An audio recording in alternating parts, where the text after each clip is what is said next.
Bien, merci. Donc, on va sortir un petit peu de l'orbite friedelienne, au sens où je vais vous parler d'un sujet, donc le graphène, sur lequel Jacques Friedel n'a pas travaillé. Néanmoins, je suis ancien élève de Friedel. J'ai suivi ses cours de DEA et ensuite été formé au laboratoire. Donc, je pense avoir retenu ce souci de simplifier au maximum un problème pour essayer d'en tirer des paramètres essentiels. Enfin, c'est ce que je pense avoir appris. Donc, parlons du graphène.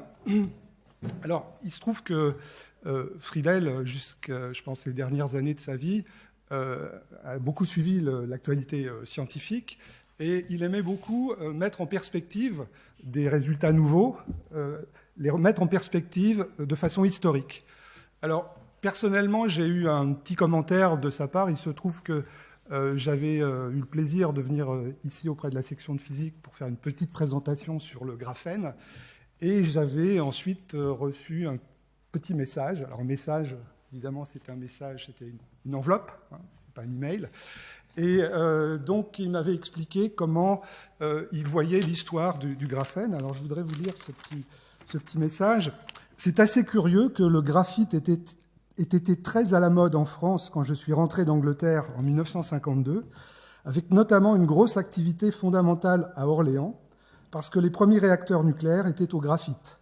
Jusqu'à la catastrophe britannique, où leurs réacteurs ayant chauffé un peu trop, les interstitiels produits par les irradiations se sont mis à bouger et à se recombiner avec les lacunes, libérant tellement d'énergie que le réacteur a été mis hors d'état. Il y a effectivement eu un accident nucléaire en 1957 en Angleterre. Il ajoute « Je pense qu'on savait déjà vers cette époque que les bandes de valence et de conduction se touchaient en un point de l'espace réciproque, entre deux points coniques, et il est assez curieux que le sujet soit réapparu par les foulerènes sphériques, puis cylindriques, les nanotubes, avant le développement du graphène. » Donc vous voyez cette immense culture, il y avait toujours quelque chose à nous apprendre. Alors, en fait, je ne vais pas vous parler du graphène parce que je pense que c'est un sujet qui a été déjà très présenté de nombreuses fois.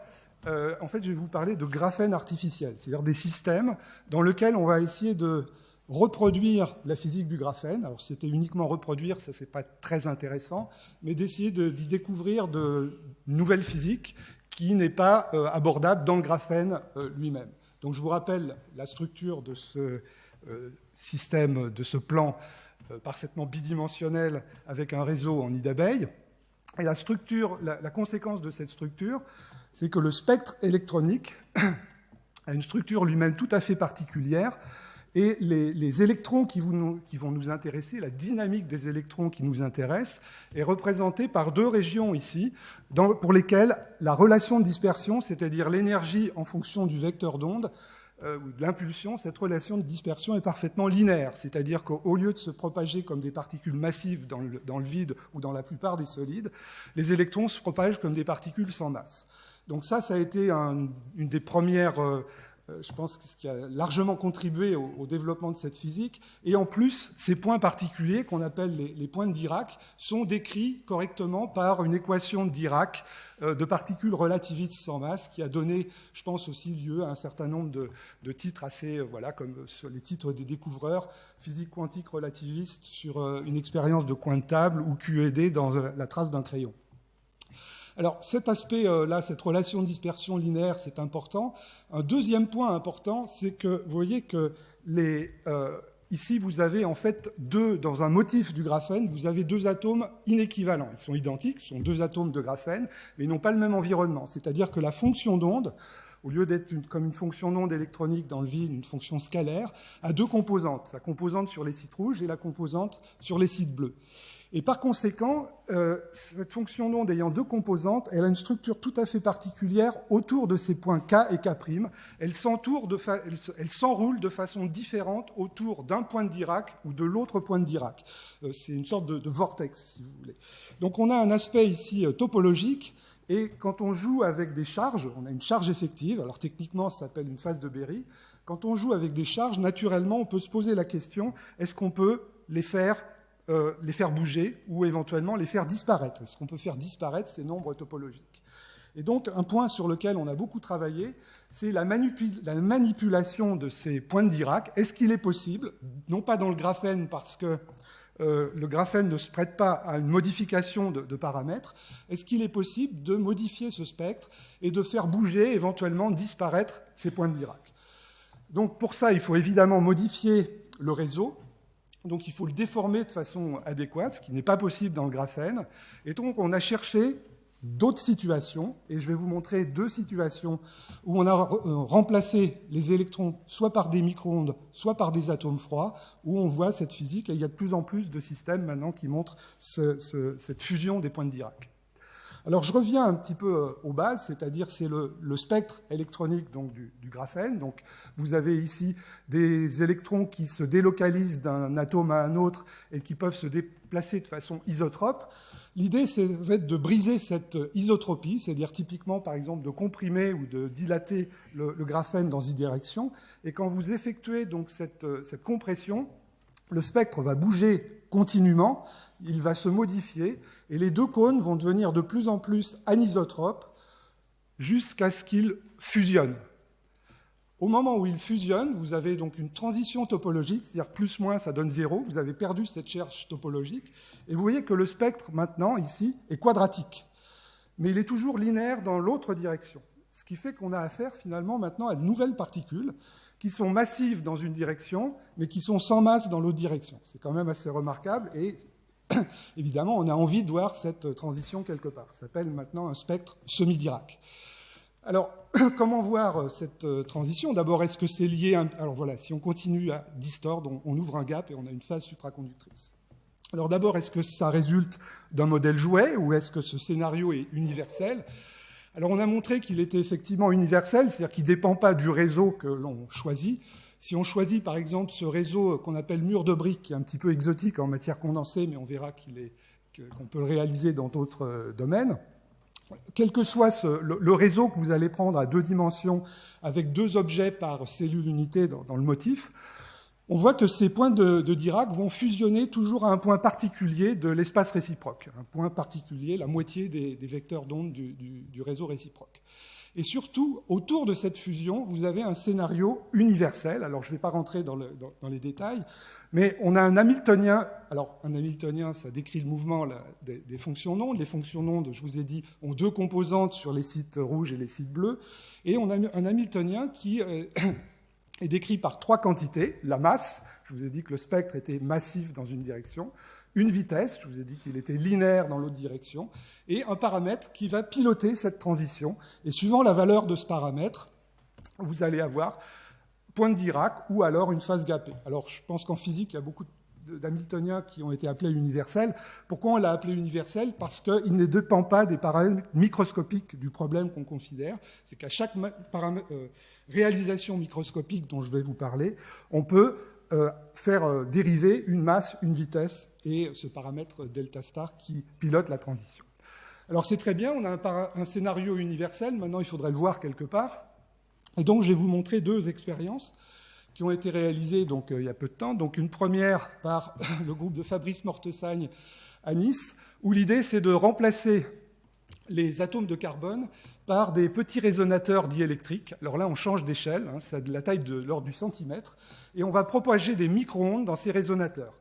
Les micro-ondes sont piégées dans les résonateurs et ont une structure évanescente à l'extérieur de ces résonateurs, une amplitude évanescente, c'est-à-dire qu'en fait, leur mouvement est très bien décrit par une description de liaison forte, exactement analogue à celle du graphène.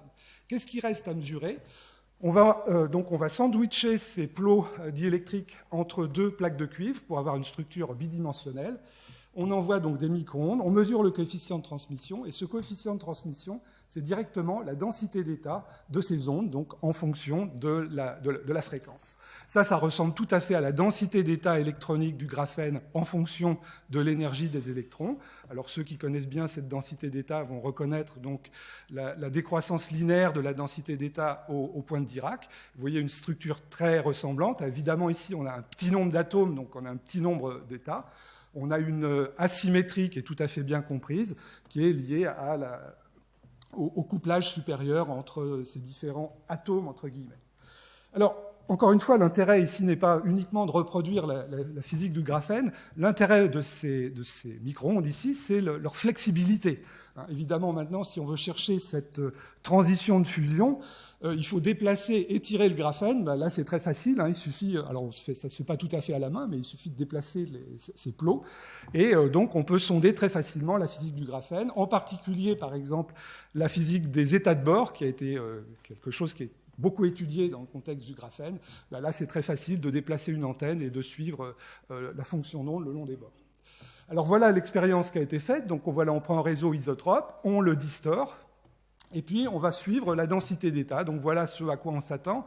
On s'attend à une évolution de la densité d'état jusqu'à l'ouverture d'un gap, à cette transition ici topologique.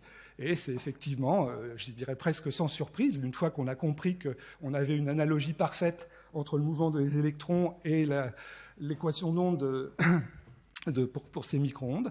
On a donc l'ouverture d'un gap, et ce que vous voyez ici, c'est qu'on a un pic ici supplémentaire, c'est-à-dire qu'à énergie, enfin ce qu'on appellera à énergie nulle pour les électrons, il apparaît des états supplémentaires qui sont en fait des états de bord. C'est-à-dire un aspect intéressant ici aussi, c'est qu'en déplaçant, en distordant le graphène, on module aussi, on pilote la structure des états de bord. C'est des choses aussi qui ont été reproduites dans ce qu'on appelle les cristaux photoniques.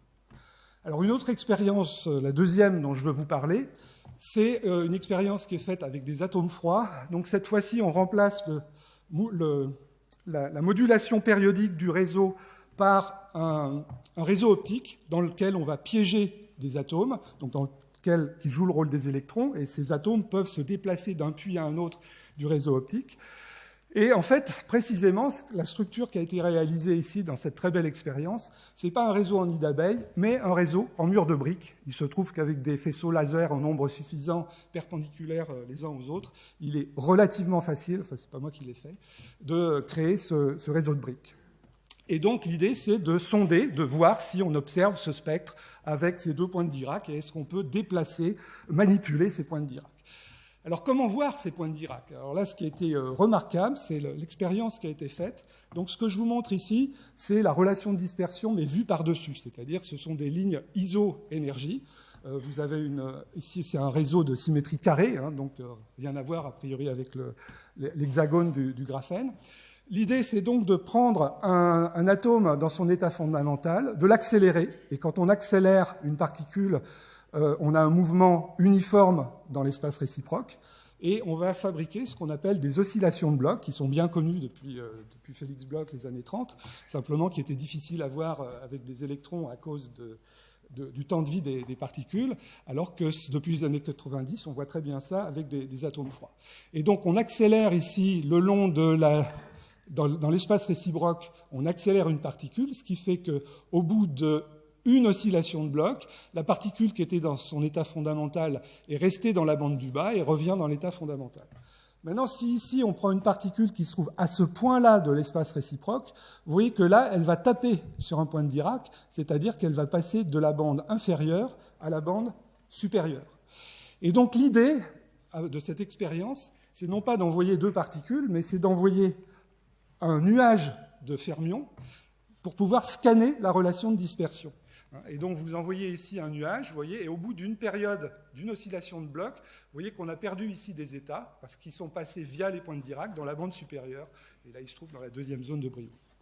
Donc, voilà l'idée de cette expérience, qui ensuite conduit finalement à une physique assez riche, parce que vous voyez que, donc l'idée, c'est de voir si, quand vous envoyez un atome, si cet atome va passer dans la bande du haut ou dans la bande du bas. Vous restez dans la bande du bas.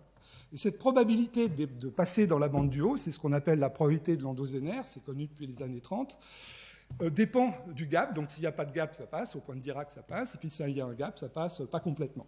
Donc en mesurant cette probabilité, on peut mesurer le gap en fonction du vecteur d'onde et reconstruire la relation de dispersion. Alors ce qui est intéressant ici, c'est que vous voyez qu'on peut taper sur les points de Dirac, sur ces deux points de Dirac ici, soit en parallèle, donc on a deux fois le même problème qui est la traversée d'un point de Dirac, mais on peut aussi les attaquer en série, l'un derrière l'autre. Et si vous les attaquez en série, vous voyez qu'en fait, vous avez 2 processus lambda-zonaires en série.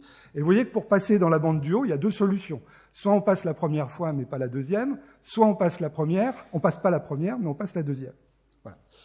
Et donc, ce qu'ils ont réussi à montrer, c'est en fonction de 2 paramètres que, évidemment, je ne vais pas détailler, qui sont les paramètres des faisceaux laser, qui permettent de moduler ce réseau de briques. Vous voyez ici donc la probabilité de passer dans la bande supérieure. Alors vous voyez quand c'est bleu, c'est que ça passe pas dans la bande supérieure parce que vous avez une région gapée. Ici, ça passe pas non plus parce que les 2 points sont très loin les uns des autres. Donc un atome qui passe entre les 2 points de Dirac, il va pas pouvoir passer au-dessus. Et donc en fait, vous avez une ligne de maximum qui correspond à la région ici où les points de Dirac sont proches l'un de l'autre.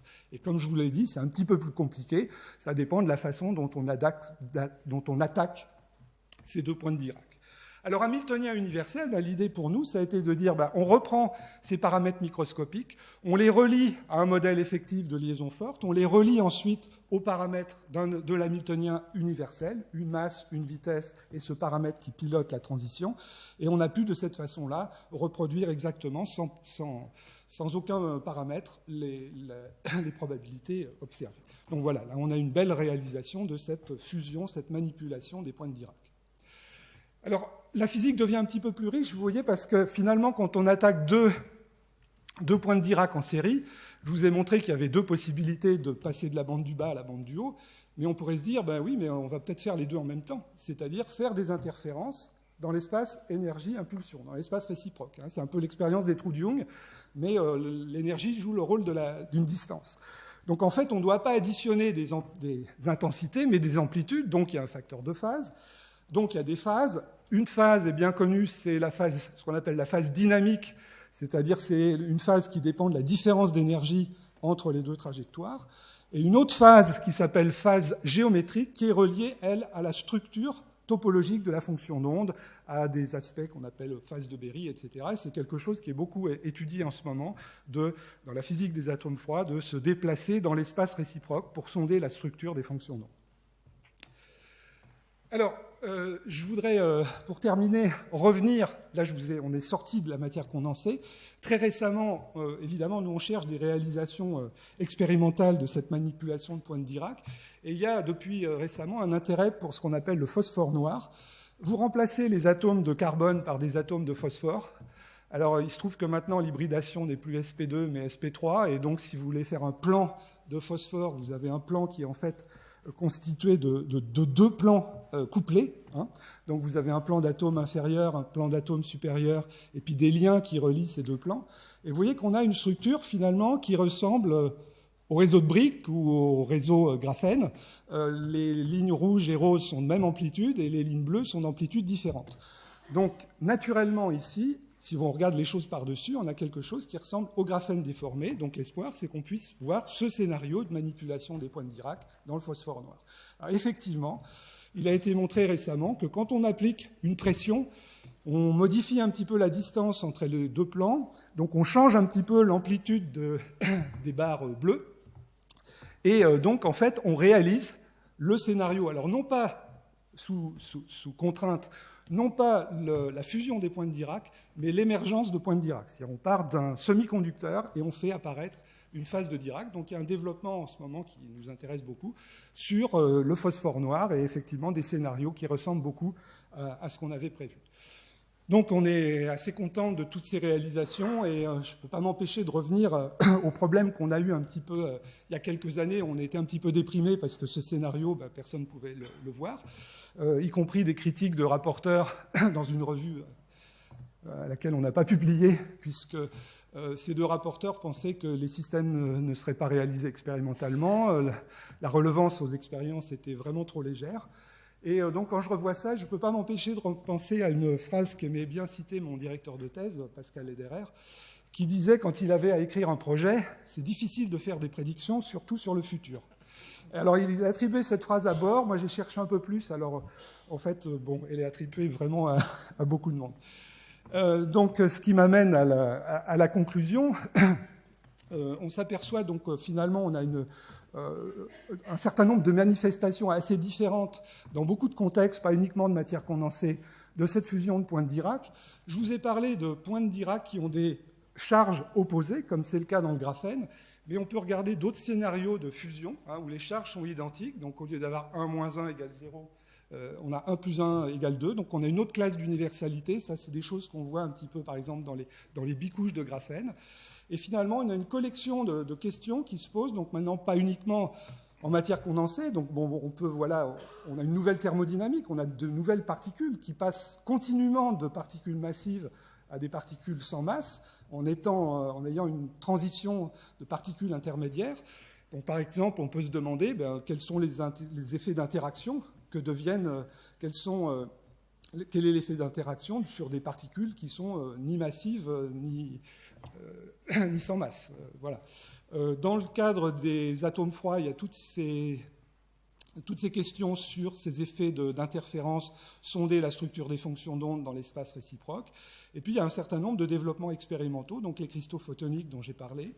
Il y a des très belles expériences sur des polaritons dans des structures semi-conductrices menées par Jacqueline Bloch à Marcoussis. Et puis, vous voyez, on revient un petit peu sur la matière condensée. Il y a certains conducteurs organiques dans lesquels on pense avoir le même scénario que dans le phosphore noir, c'est-à-dire une émergence des points de Dirac sous pression. Et donc voilà, je vais m'arrêter ici en remerciant en fait tous mes collaborateurs d'Orsay. Merci.